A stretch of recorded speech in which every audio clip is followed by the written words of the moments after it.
Guys, আসসালামু আলাইকুম। আশা করি সবাই ভালো আছেন। Welcome to my another video.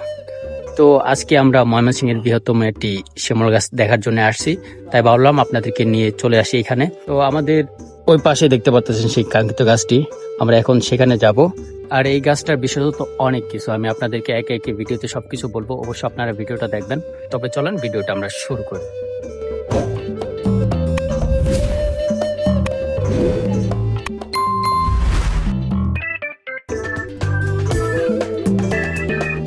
Video শুরু করার পূর্বে আপনাদের লোকেশন জানা অত্যন্ত জরুরি। আপনারা এখানে কি করে আসবেন, এই লোকেশনটা কোথায় এবং কিভাবে আসবেন, আপনারা খুব সহজেই বাংলাদেশের যে কোনো প্রান্তে থাকেন না কেন আপনাদেরকে সর্বপ্রথম ময়মনসিংহ শেরপুর জেলায় আসতে হবে, যা শেরপুর শহর থেকে বের শিমুল গাছটি প্রায় 20 কিলোমিটার দূরে অবস্থিত। এরপর আপনাদেরকে শেরপুর শহর থেকে যাত্রা শুরু করতে হবে। শহরের প্রধান স্ট্যান্ড বা বাজার থেকে যেসব গাড়ি সহজেই পাওয়া যায়, স্থানীয় অটো, সিএনজি বা মোটরসাইকেল, তাতে করে খুব সহজেই চলে আসতে পারেন। বন্ধুরা, আপনারা দেখেন এই সেই বিশাল বড় দানব সেই গাছটি। তারা এখানে আসলে দেখতে পারবেন এর বিশাল আকৃতির এই গাছটি। দেখেন,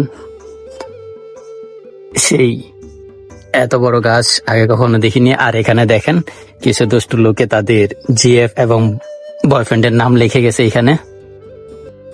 তারপরেও অনেকেই বলে যে এটা 300 থেকে 400 বছরের অথবা 500 বছরের পুরানো এই গাছটি, তারও বেশি হতে পারে, কারণ এটা শিওর কেউ বলতে পারে না এখানকার।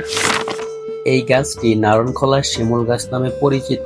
শেরপুর নকলা উপজেলা অষ্টদর ইউনিয়নে অবস্থিত এই গাছটি শত শত বছর ধরে দাঁড়িয়ে আছে। প্রতি বছর শিমুল ফুল ফোটার মৌসুমে, সাধারণত ফেব্রুয়ারি মার্চ মাসে, এখানে অনেক দর্শনার্থী ঘুরতে আসেন। লাল শিমুল ফুলে ভরে গেলে পুরো জায়গাটা হয়ে ওঠে লাল রঙের এক মহাময় দৃশ্য।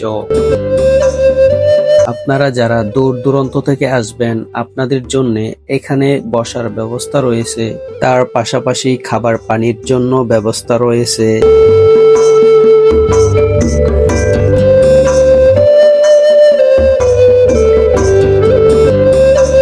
আপনারা দেখতে পারতেছেন এটা একদম গুহার মতো লাগতেছে।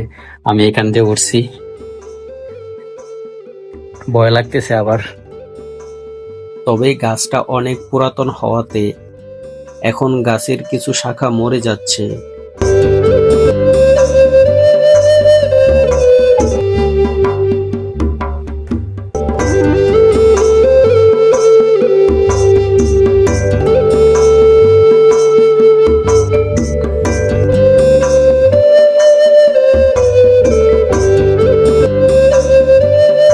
বন্ধুরা, এই ছিল আজকের ভিডিওটি। আপনাদের কাছে কেমন লেগেছে অবশ্যই কমেন্ট বক্সে জানাতে পারেন। আর চ্যানেল যদি কেউ নতুন হয়ে থাকেন তাহলে অবশ্যই চ্যানেলটিকে সাবস্ক্রাইব করে পাশে থাকবেন।